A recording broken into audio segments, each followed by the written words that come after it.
Up in the Panhandle after a devastating tornado last night. And we'll look ahead to weather. I'm Yantis Green, and this is Live.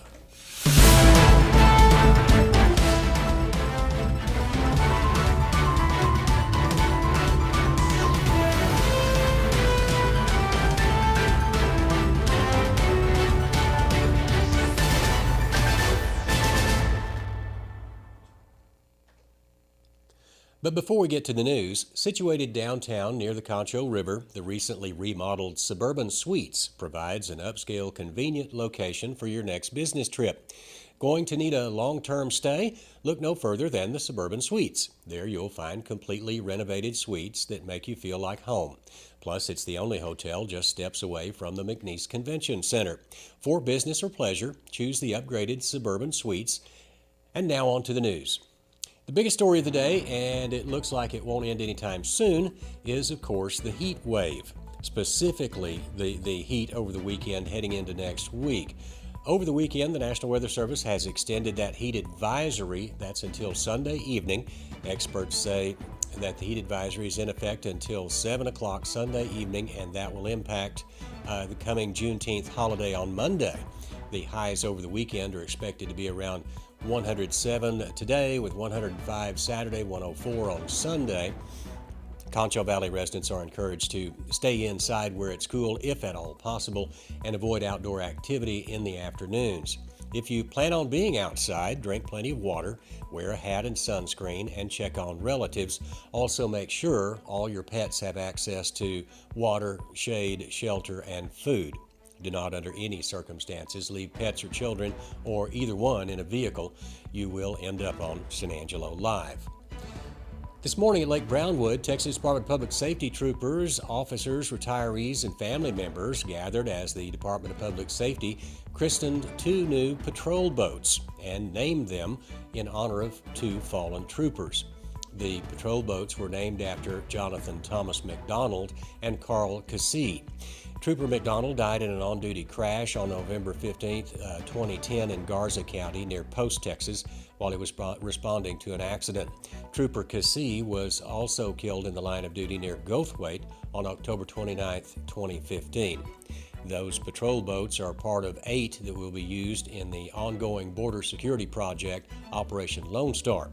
To see more of those boats, check out the story on SanAngeloLive.com. In crime news, a San Angelo man has been sentenced after he ran from police on a motorcycle.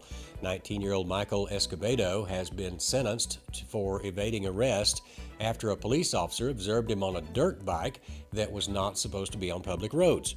Before the officer could even activate his emergency lights, Escobedo started to flee. He did stop and let his passenger off, who identified him to the pursuing officer. And then that officer caught up to him in an alleyway. Escobedo was reportedly sweaty and out of breath, and before the officer asked, he claimed that the motorcycle was heading west in the opposite direction. When the officer tried to detain him, he fled on foot again and did get away for a brief time. The officer ran the VIN number on the bike, and it brought up Escobedo's name, and 4 other individuals identified him in body cam footage. Escobedo was arrested 3 days later on March 23, 2023, and charged on May 31st of this year. He was sentenced to 4 years deferred adjudication. Also in news today, a monster tornado decimated the tiny panhandle town of Perryton last night, leaving 3 people dead and 70 injured thus far. The fire chief of Perryton said the number of injured individuals is probably closer to 100. Governor Greg Abbott directed the Texas Department of Emergency Management to deploy response resources to the impacted area. Abbott said the state of Texas is swiftly deploying critical emergency response resources to provide all necessary support and assistance to protect Texans and help those impacted by those tornadoes in Perryton. He went on to encourage the people of Perryton to listen to state and local officials and to protect their loved ones. So far, Abbott has sent the Texas Department of Transportation, the Texas Department of State Health Services, Parks and Wildlife, DPS, along with the Texas A&M Forest Service and Engineering Service, and the Texas Commission on Environmental Quality. Locally, that string of 100-degree days won't end anytime soon. The heat advisory, again, as we mentioned, has been extended through Sunday evening. On Saturday and Sunday, the highs will again be over 100 degrees, around 105. Lows overnight will only reach the mid-70s. On Monday and Tuesday, the temperature will hit 109 and 110 degrees, or 111 degrees on those days. Lows again overnight will be in the upper 70s. Expect all week to be clear and extremely hot. That heat advisory that's in effect this weekend will probably become an excessive heat warning for Monday and Tuesday, so stay tuned for that. And finally, the Cover One crew continue their tour around the Concho Valley as football season approaches. Today, we've got Sonora Bronco head coach Blake Weston in studio. But before that, here's a message from Jim Bass Ford. Need more room? Jim Bass Ford has a huge selection of third-row SUVs. Like Ford Expedition, with available Ford Blue Cruise hands-free highway driving technology. An available 15.5-inch LCD touchscreen display to maximize your screen time, and Ford Copilot 360 driver assist to maximize your confidence. Ford Expedition, driving enjoyment to the max. Come see for yourself at Jim Bass Ford at the corner of Houston Hart and Arden Road, or shop 24/7 at bassbunch.com. 3, 2, 1. And welcome back to the show. Of course, we are continuing our tour across the Concho Valley, interviewing head coaches of football teams before two-day starts, before the football season starts, just to make sure that you guys know what's going on. Of course, I got to bring in my team here with Ryan Chadwick and James Bellini. Guys, what's going on? Glad to be here. Oh yeah, we're in it now. We're getting through summer, so yep, we'll be here before you know it. Exactly. It's the first week of June, so some summer workouts have been going. Of course, we want to bring in our coach, the head coach of the Sonora Broncos, Coach Blake Weston. Coach, how is it going? How's the summer workouts been going? Just give me kind of a general feeling of what the Sonora Broncos are feeling like right now. Man, going well. We had a good week so far. We got through our 7-on-7 SQT.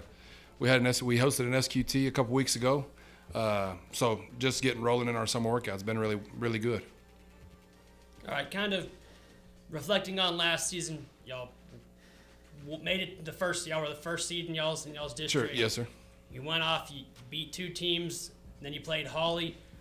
What was that like? What was being in that game against Holly, who everybody knew was really going to end up being state champions? How was that? How was that experience? That's what I told our kids. Against teams like that, you have to play perfect. You can't turn the ball over, and an early drive, but they were really good, as everybody saw across the state of Texas. A really, really good football team. We had some unfortunate turnovers early. I thought we moved the ball real well offensively, did really well, but again at that point we were clicking on all cylinders. Did some things that kind of gave them some fits too, but they're the best team in the state of Texas, and it showed, man. We played them right here. Really good football team. Coach Abels does a great job. Had those kids rolling, and congrats to those dudes. If you're going to lose to somebody, why not be the state champs, right? We feel like, I get a text at the state championship game, and you can't really compare apples to oranges. But, we had somebody, Coach, I think we could have played with these guys here. I'm like, well, we saw them 3 weeks ago. Man, they're a really good football team, and what they did in Jerry's world was pretty stinking impressive. Yeah. But the real thing is, how would you compare the Sonora Broncos to them? Of course, the final score to that game, just for people that don't know, is 57-26. Of course, you said there were some turnovers down there late, but they're going to be coming back. They're going to be somebody who y'all might be facing in that third round of the playoffs again, because everyone I think has high hopes for you guys. So yes, how do you compare your team versus Holly this year? I guess moving into it. They graduated a whole lot. And we graduated. We graduated not as heavy, I guess, is what I'm saying. Holly is.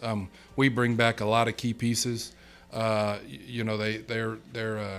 anytime you graduate, your quarterback and your running back. And I'm telling you, the one that I always talked about from Holly was their center, the Hez Parker kid that also played the linebacker. Man, he might have been one of the best football players on that football team, and probably the unsung hero of that team, man.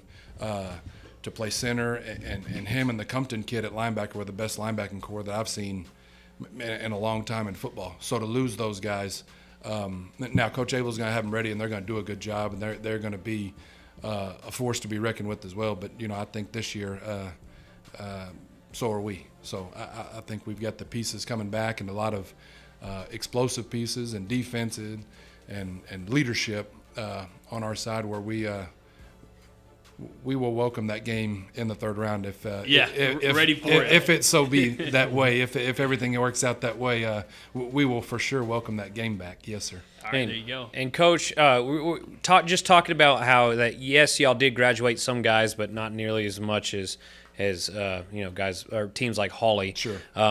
But moving into next year, specifically just for the fans out there, who are the guys that the fans need to watch out for? The ones that are going to do make the flashy plays, best athletes on the team, the ones that are really going to light up the scoreboard. Right.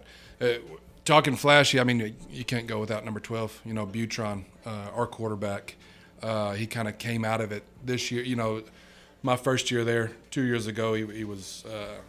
He was a work in progress. He hadn't played quarterback before then and kind of moved around. Last year was year 2, and, man, he really excelled. From last year to this year, I think his biggest transition is throwing the football. And I talked about our SQT a couple weeks ago, man, to go 4-0 and qualify for the state SQT is huge. He's starting to throw the ball, and, last year he rushed for 2,100 yards. So our read and run game he's very familiar with, but now he's going to be pretty dangerous through the air too, which is going to make us that much better. He's one of them. Obviously, every week, I think from about week 3 on, everybody that came into the game was trying to stop number 12. That was everybody's goal. Hey, stop number 12. Number 1, Edgar DeLuna. He's had 2 years in a row now where he's had 190 tackles on the defensive side, but he came offensively this year, had a big showing. I'm not a very good coach. We didn't play him a lot of offense till late in the season, man. But to rush for 800 and to have 500 yards receiving in probably about 7 to 8 games of work on the offensive side, I think you're going to see him on the offensive side a lot this year in a lot of different places. You're going to have to know where number 1 is at all times. We got, you're talking about Dylan Ford and Owen Jones and Juan Castillo and Bert Rodriguez and Joey Tellez and Jose Guerra and we've got running backs Josh Lozano and Eli Perneda. I mean, there's a lot of weapons out there in Sonora, Texas. So when you're talking about lighting up the scoreboard and kids coming back, the 2 that come to mind for sure that most people in the Concho Valley are probably going to see a lot and returning from last year are 2 leaders in Edgar and Jaime. Those 2 kind of make us tick, man, on both sides of the ball. What about on we've heard about the skill players and everything. Sure. What about the lines, the guys who don't get right? We bring back 4 of those guys up front. That's the biggest part of our whole thing. We bring back 4 of those dudes. I think your center had a 97 grade. Man, that dude's okay. So he. I'm gonna say Semeniego. Semeniego, yeah. He's our glue, man. He makes us go. Super smart. Very good leader up front. He's coming back. Our left tackle Jacob Martinez is a big left tackle. He's coming back. He's another 3-year starter. Our left guard Melo Alviso, he's coming back, and then our right tackle Christian Martinez is coming back. We're looking. So you basically have a full line back. Yes, sir. Looking for a right guard right now. And who do you think would be the meanest out of those 4? Like who's the one that's gonna grab you and just be nasty with you? Man. They're all good dudes, but Elijah, I guess we had just a funny story. We had he ran some scout team this year, 2A football. He runs a little scout team. Our defensive coordinator may or may not have called him I don't want to say a bad center, but he said, hey, he made the comment, our starting center can't get the snap back there. Well, about the next 4 plays, the D tackles were not making any plays. Elijah is just turned it on. Yes. Oh yeah. Yeah. So. Just a great kid. Man is super smart, super smart.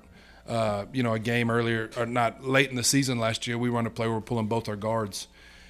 And I look up and our center's pulling. I'm like, what's he doing? So I pull him to the sideline. He's like, well, coach, they slid to this front. So I told him to take that. And He's just, I mean, knows the game, man, knows the game. Well, and sometimes, you know, when you are, I mean, if you're a smart offensive lineman, that helps you more than if you're mean or if you're strong. For or if you're sure. big. If you're smart, you can use leverage Yes, in your sir. body. You know? And knowing where the ball's going and Yeah. where it's supposed to hit and all that, and placement and all that stuff, man. He's got them rolling up front. And so the one thing that we'll have where we're talking line, we graduate 4 up front of the defensive line in our 4-man front. Gotcha. So on the offensive side, we bring back 4, but we do graduate big. That's really where we're graduating big, is on our defensive front. Any of those 4 going to move over? Yes. Yeah. And that's what we were talking about, you know, earlier. We're going to have some kids step up. I mean, we've got a great group of kids.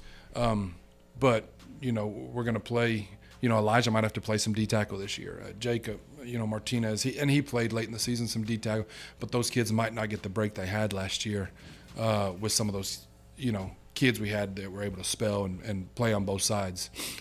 So that's where we're kind of graduating heavy, is on that defensive front. But we got the kids to do it. They're just going to have to be in shape to get it done. Go. And Coach, like, I know that, of course, we've already talked about Holly and how that could be a game that y'all are looking forward to next year if it comes up in the third round of the playoffs again. You know? But other than that, just on that schedule, like, I could definitely see y'all winning district again. That's probably not, you know, too crazy to say. But in your opinion, on your schedule, what game are you looking out for? Which one do you have circled that all your guys are excited for? Man, Ballinger. Just because it's week 1. I know that's the typical thing to say, but, man, we're not overlooking anybody. You know, I think, you know, El Dorado's always fun. Our kids, El Dorado, the rivalry, and Ozona, you know, being close right there. You know, I had somebody ask me this morning, Coach, do we really have to drive to Anthony? Yes, we have to drive to Anthony. You know, we're going to make that 6 hours. That one is kind of I don't want to say a trap game, but, man, driving 6 hours is a long way on the road. We've got to prepare weekly just because there's different battles in every game. You know, Reagan County is super athletic right now. Christoval, you know, they're going to do what they do, and Otto's been there, and they're going to be solid at what they do. And then Forsand's going to be big and physical. I think our big deal is going to be adapting every week. And we did a good job this year, but just being a year into it, being 3 years in the system now, getting a year further into it. But, man, it's hard to say one game to circle. Right now it's Ballinger just because it's week 1. I mean, that's who we're getting kind of ready for. And but, you know, the El Dorado game's always fun just because it's right there. Coach Tuttle, I know him pretty well. So that game's fun. You know, Ozona's always fun. Man, they all are. Any Friday night in Sonora, Texas is a good night, you know. So, but, you know, and look, and we owe Oklahoma one too. Coach Jocelyn's a good friend of mine, and we turned it over quite a bit, and they played well. But, you know, there's man, circle them all. Yeah. We're not going to overlook any of them. We know that we can be pretty good, and we can make a deep run, and we can the sky's the limit for the Sonora Broncos this year. But also we can't go look ahead to week 7 or 8 or 9, whatever it is. We got to take care of ours week 1, and we've got to sharpen what we do every week.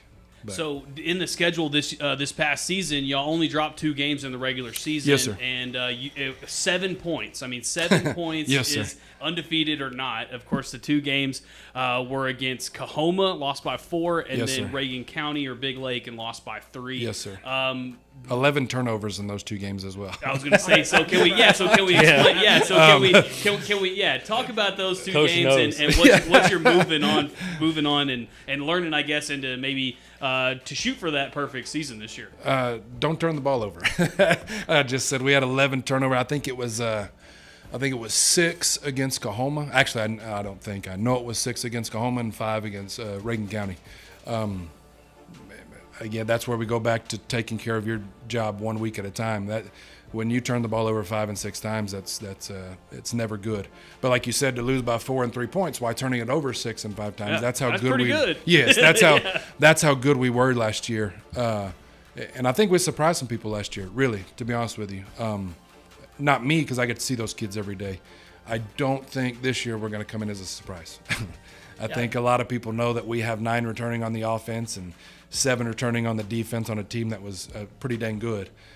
So there's not going to be very many surprises this year. But the great thing is our kids have taken it, man. Let's go. We're last year we got to play the underdog role a little bit. This year we don't get to do that. Hey, we're the top dogs. Now let's go play like it. Yep. And I'd rather have it that way anyway. I'd rather have a target on my back. Man, give us your best. We're going to give it our best, and may the best team win.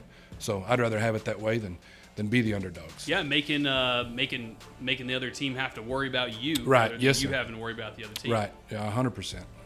All right, Coach. We know about Butron. We know about DeLuna. Who's one guy on your team that you think is just going to take a huge leap forward and be an underdog who's going to show up and show out and be the guy? Man, and I'm speaking on size here now too, but we've got a few, but Dylan Ford, who just won our state championship in golf in 2A, is a great athlete, and I'm going to tell you right now, a name to watch, and he was pretty impressive in the 7-on-7 is George Leha. Both dudes are not big in stature, but man, on the football field can get after it and play. But again, we talked about a bunch of names earlier. I think Owen Jones is going to have a big year for us. He's a big tight end type H-back kid for us. 6'3", 200 pounds. He was more of our blocker this year. He had a huge catch against Olney. I remember, that was a clutch. We run and Butron's legs gets him out of trouble and makes a big third down conversion late in that game to seal that one against Olney. And Dylan Ford as well catches one on 4th and 16, makes a 17-yard grab on that. I think our big deal is going to be our receiving core because we're going to have to throw the ball better if we want to get to where we want to get to, and which I think everybody's goal. And our goals this year is to get to Jerry's World. Yeah, one player can. Yeah. Through the regular season, one player can make that big difference. But once you want to start getting up in great teams, it's the whole team. You got to be able to do it. Yes, you got to be able to do it all. And I think that we've kind of put an emphasis on throwing the football a little bit. Like I said, we have qualified for state 7-on-7, which is huge. We haven't done that in a couple of years. Butron's getting more comfortable with just where people are and moving them around and doing stuff. And it's been fun to just see him grow, and his confidence is through the roof right now. So, but he's our leader. When you're talking about leaders, it's great. We have a leader in the back end. We got Edgar, who's leads kind of in the middle, and then Sam Diego up front. Man, we've got 3, and they're all going to be seniors, but just 3 really good leaders that are going to take us to the next level. So. All right, just like in every Cover 1, we're going to end with a little bit of final questions here, so we'll all pop off one. I will go with mine first.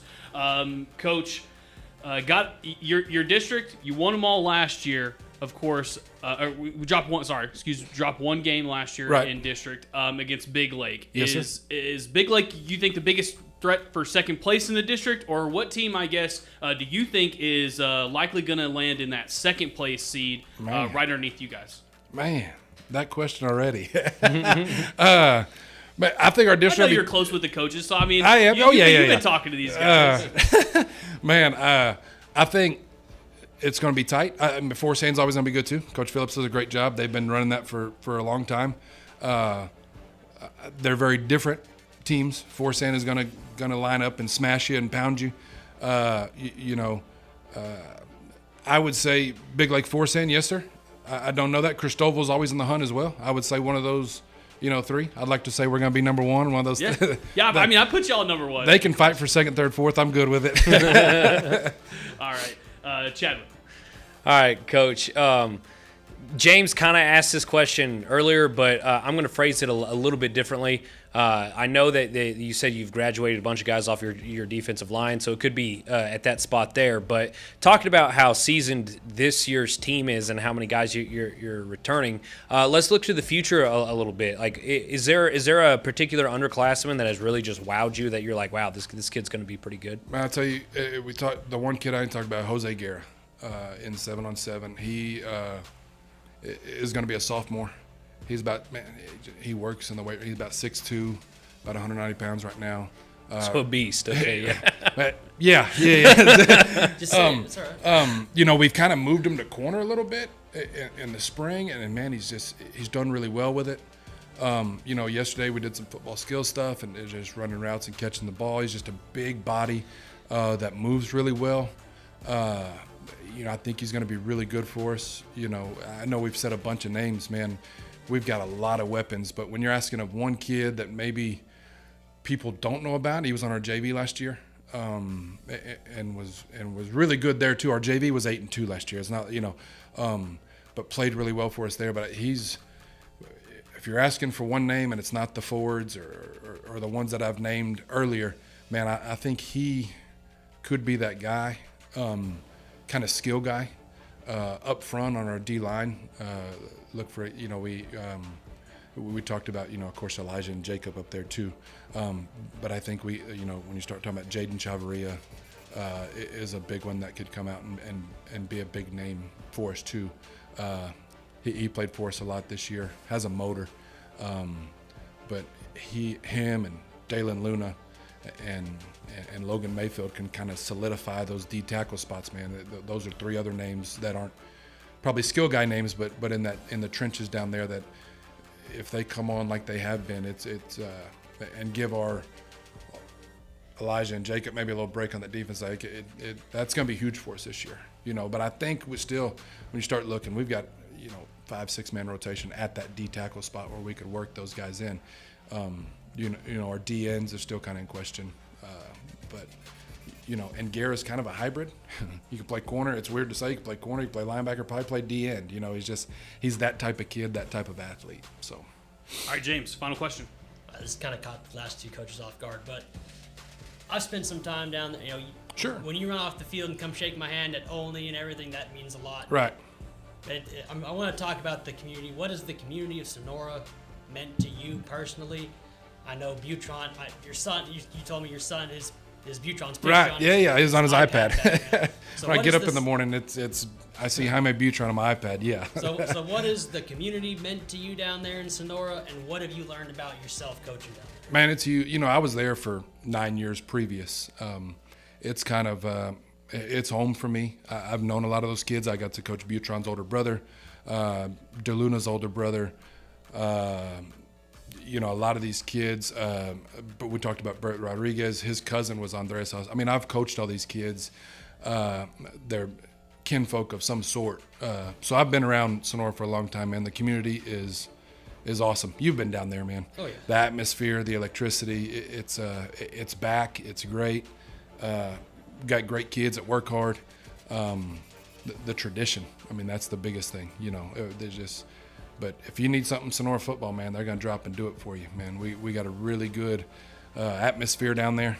Like I said, now my son, it was funny, he's up in the weight room yesterday, and our 4x4 went to state. Well, one of the days it's hot outside and they're running without their. So my son refuses to wear a shirt now because that's what the boys do. They don't wear a shirt, so I'm not going to wear one. There you go. But and like you said, on his iPad, when I get up in the morning, and at basketball games, Butron took a picture with his iPad or something, and so now that's his screensaver on his iPad is Jaime Butron's face. So when I get up in the morning, take it off the charger and get it to him, I get to see Butron first thing in the morning. So all right, well, Coach, we really appreciate you coming on and taking a little bit of time out of your day. Of course, summer workouts are going, so I'm sure you got to get back out there. Yes, sir. Got him going at 5 today. So perfect. All right, well, this is Coach Blake Weston. He is the head coach of the Sonora Broncos, and of course, we're the Cover Run crew of Matt Trammell, James Bellini, and Ryan Chadwick. For everybody here, we will see you guys next time. See ya.